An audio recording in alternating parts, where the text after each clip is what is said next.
जानायफोरा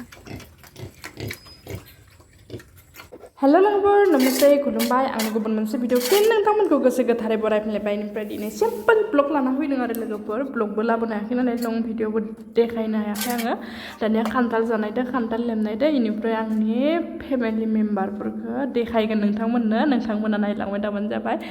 जुदि सोरबाफोर नायनानै मोजां मोनोब्ला लाइक शेयार आरो साबस्क्राइब खालामना गालांबानो जाबाय ओमफ्राय गोदान चेनेलब्ला कमेन्टआव हरबानो जाबाय लोगोफोर आं बेक खालामना होगोन आरो बिदिब्ला लोगोफोर नायलांबानो जाबाय नोंथांमोना जोबजासिम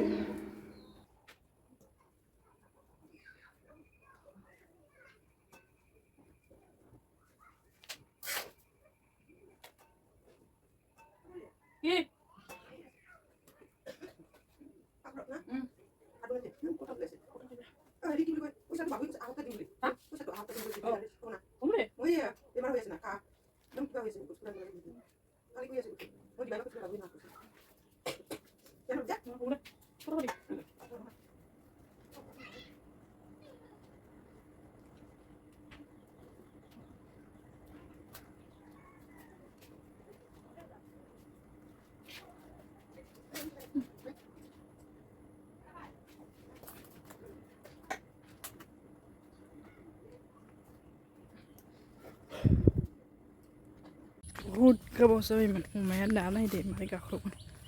दानिया देखायनोसै आं फेमिलि मेम्बारफोरखौ लोगोफोर नोंथांमोना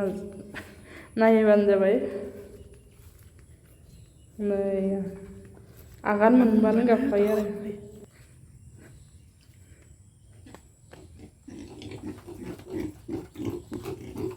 जा जा जा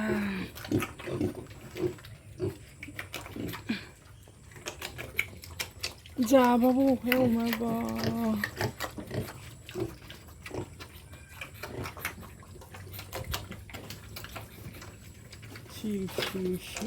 जानायफोरा दहायल'सो सुबाय अमा खिया आरो जाफिनो